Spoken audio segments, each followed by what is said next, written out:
আমরা দেখলাম যে জাকসু নির্বাচন নিয়ে নির্বাচনের দিনই ৫টি প্যানেল নির্বাচন বর্জন করলো এবং শিক্ষকরাও সরে গেলেন সকালে, এবং পরেও নির্বাচন কমিশনেরও অভিযোগ তুলেছে। কিন্তু এখন আমরা শিক্ষক নেটওয়ার্কের একটি মন্তব্য আমি এখানে উল্লেখ করতে চাইছি, যে শিক্ষক নেটওয়ার্ক থেকে বলা হচ্ছে জাকসু নির্বাচনে কারসাজি, এক দলকে জিতিয়ে আনতে সব মনোযোগ ছিল। এতদিন পরে একটা নির্বাচন, আমরা তো এর আগে শুনে এসেছি প্রশাসন বিএনপির পক্ষে এরকম অভিযোগের আগে শুনে এসেছি, কিন্তু এখন আমরা দেখছি যে বিশ্ববিদ্যালয় প্রশাসন একটি দলকে জিতিয়ে আনার জন্য চেষ্টা করেছে বা সবার মনোযোগ ছিল। বিষয়টাকে আপনি কিভাবে দেখছেন? আমরা আসলে এটা অনেকবারই বলেছি, কিন্তু আমরা যেহেতু ছোট মানুষ এটা হয়তো মিডিয়া ওভাবে পিক করে না। আসলে প্রশাসন পুরনো এস্টাবলিশমেন্টের হাতে গেছে, মানে এখানে আমাদের নতুনদের আসলে কোনো প্রতিনিধি নাই। এবং এটা আমরা শুরু থেকেই বলেছি, শুধু এই ইউনিভার্সিটিগুলোতে না, সব জায়গায় একদম স্থানীয় প্রশাসন, জনপ্রশাসন থেকে শুরু করে আদালত পাড়া, সব জায়গায় কিন্তু ওই যে ভাই বললো না আওয়ামী লীগ গেছে, এখন আরেকটা বিএনপি জামাত এসে এটা নিয়ে গেছে। সো আমার কাছে মনে হয় যে এই প্রশাসনের এই কারসাজি বলেন বা পদ নিয়ে এই মেইন প্রতিযোগিতাটা আসলে বিএনপি জামাতের মধ্যেই ছিল। এবং যারা যেসব বিএনপি সমর্থিত প্যানেলের কিন্তু শিক্ষকরাই আমার মনে হয় বর্জন করেছেন। এবং জাকসুতে আরেকটা যেটা, যে আমি পেপারের হেডলাইনই দেখছিলাম যে ছাত্র দলের একেবারে কোথাও নাই, মূল প্রতিদ্বন্দ্বিতা আসলে বাকচাস এবং শিবিরের মধ্যেই হয়েছে। সো এটা আমার কাছে মনে হয় যে এটা একটা প্রতিফলন এটাতে আছে বিএনপি সমর্থিত শিক্ষকদের মধ্যে। আরেকটা জিনিস, ডাকসুতে যেরকম কোনো শিক্ষার্থী, মানে আমি বলছি ভোটাররা যেরকম কোনো কারচুপির কথা বলেননি, সবাই বলেছেন যে স্বতঃস্ফূর্তভাবেই নির্বাচন হয়েছে। কারচুপির কথা বলেছে উমামা ফাতেমা বলেছে না, কোনো ভোটার মানে হ্যাঁ মানে প্রার্থী না, যারা ভোট দিয়েছে কারো কাছ থেকে, মানে মোটা দাগে একটা সুষ্ঠু এবং আমার ভোটটি গেল কই, এবং শিক্ষক নেটওয়ার্কও কিন্তু বলেছে যে সুষ্ঠু নির্বাচন, কিছু অব্যবস্থাপনা ছাড়া সুষ্ঠু নির্বাচন হয়েছে। আমি ডাকসুর ব্যাপারে বলেছে, কিন্তু ডাকসুর তুলনায় জাকসুতে আমার মনে হয় যে ওরকম ভাবে একটা মানে একদম সুষ্ঠুভাবে নির্বাচনটা ডেলিভার মনে হয় না হয়েছে। অনেক জায়গায় প্রশ্ন আছে। আচ্ছা তাসনিফা, আরেকটি প্রসঙ্গ আনি, সেটা হচ্ছে আপনি যেটা বললেন যে আপনাদের জন্য আসলে ডাকসু নির্বাচনটা একটা ওয়েক আপ কল।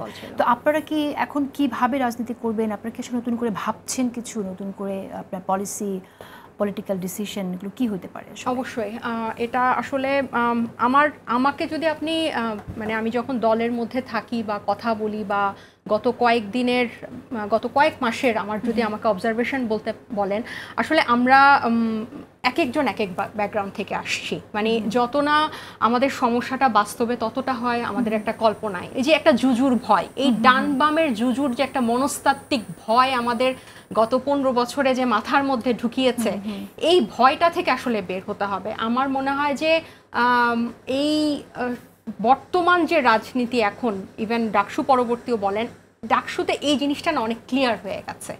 আমি বিরতিতে যে কথাটা বলার চেষ্টা করছিলাম, এই যে ডানপন্থীকে নিয়ে একটা ভয় যে গেল সব গেল, আমি তো খুবই প্রগতিশীল মেয়ে, আমার ঘরের 90% মানুষ হিজাব পরে, হ্যাঁ এরকম সবার পরিবারেই আছে, কিন্তু তাদের চিন্তাটা কি? হ্যাঁ, এটা হচ্ছে বড় কথা।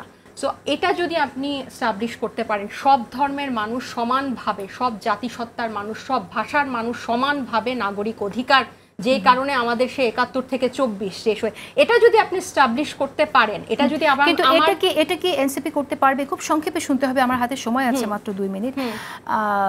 এটা কি এনসিপি আসলে করতে পারবে কিনা? কিন্তু আমরা অনেক সময় এরকম সমালোচনা শুনেছি যে এনসিপি, যেটা আমি একটু আগেও বললাম, যে এনসিপি কি জামাতের একটা সি টিম হতে যাচ্ছে কিনা, এরকম কথা আমরা শুনেছি।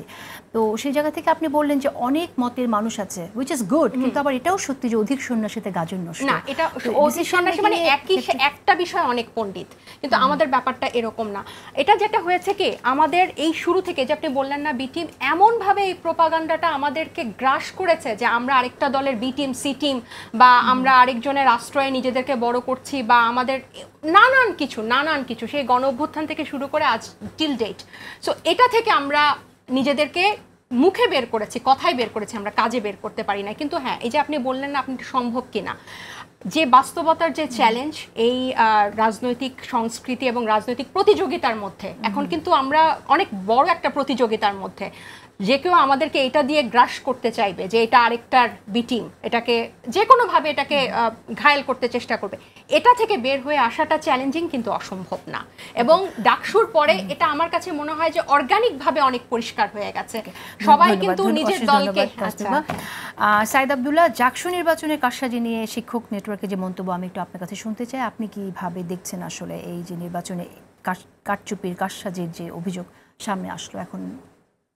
এটা তো এখন থেকে না, প্রথম দিন যেদিন থেকে ভোট হচ্ছিল ওই দিন থেকে বোঝা যাচ্ছিল যে ওই জায়গায় অনেকগুলা কোশ্চেনেবল রিমার্ক আছে, এবং সেই কোশ্চেনেবল রিমার্কগুলোর যেভাবে সুরাহা না করে একদিকে এগিয়ে গেল এই ব্যাপারটা, মানে আমরা যদি নতুন বাংলাদেশের কথা বলি, নতুন বাংলাদেশের জন্য ভালো কোনো কিছু হইল না।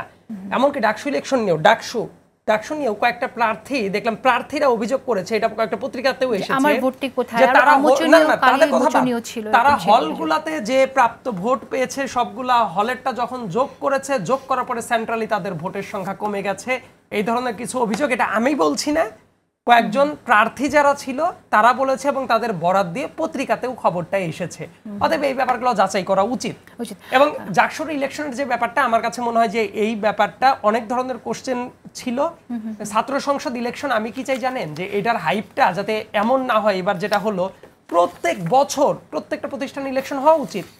যদি এইটাই হয় তাহলে এইটা হবে just another student union election, এবং সেটা নিয়ে এত হাইপ হবে না যে ন্যাশনাল ইলেকশনের মতো একটা হাইপ তৈরি হয়, বরং ওইটাই হবে নর্মাল অবস্থা।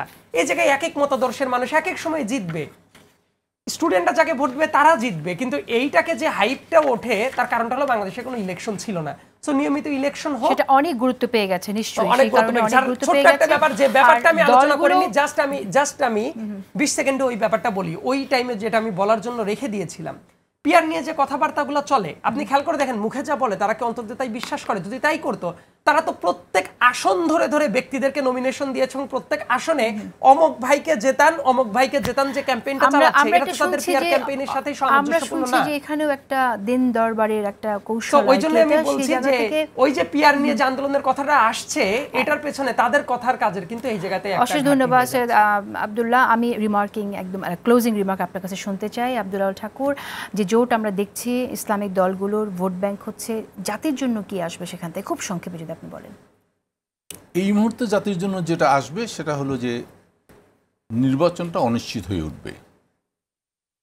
এর পরিণতিটা হবে সরকারকে সামাল দেওয়া যাবে না, সরকার সামাল দেওয়ার স্বার্থেই তিনি ঘোষণা করবেন যে আমি নির্বাচনের মধ্যে যাব না, এবং সেটাই হয়তো তারা চাচ্ছেন, যে আলটিমেটলি এখন একটি স্থিতিশীল সরকার গঠনের জন্য যে দিকে এগুচ্ছেন, এর ব্যাকগ্রাউন্ড অন্য যেহেতু লম্বা আলোচনা করা যাবে না, সংক্ষেপে সেক্ষেত্রে আপনি কি আরেকটি 111-এর মতো সরকারের আশঙ্কা দেখেন সামনে?